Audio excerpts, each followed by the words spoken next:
are going to learn about transmission control protocol and internet protocol, TCP and IP.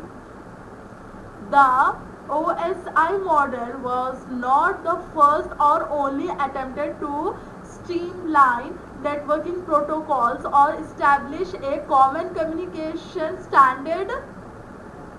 Fact, the most widely used protocols today is TCP and IP was developed in the earlier 1970s. The OSI model was not developed until the late 1970s.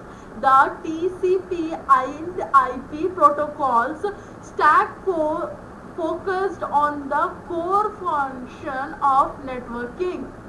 TCP and IP protocols architecture layer. So application layer defines the protocol to transport layer permits the data to move among devices.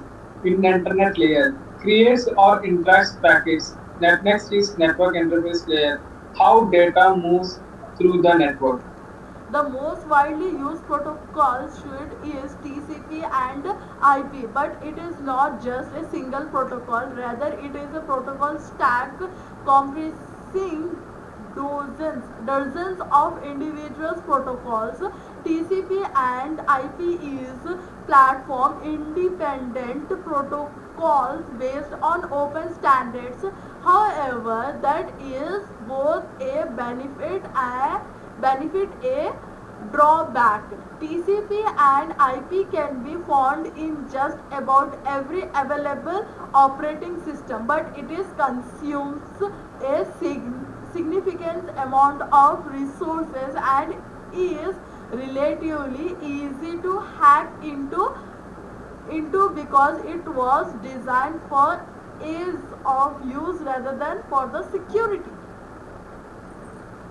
So Transport control protocol engineer program visibility is an expert.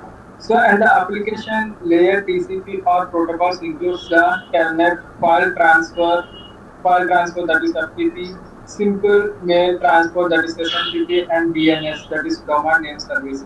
the So two the primary transport layer protocols of TCP and IP are TCP and UDP. TCP is full duplex connection oriented protocol, where, whereas UDP is a simplex connectionless protocol. In the internet layer, Internet Control Message Protocol is used to determine the health of a network. A specific link ICMP is utilized by ping traceroute and other network management tools.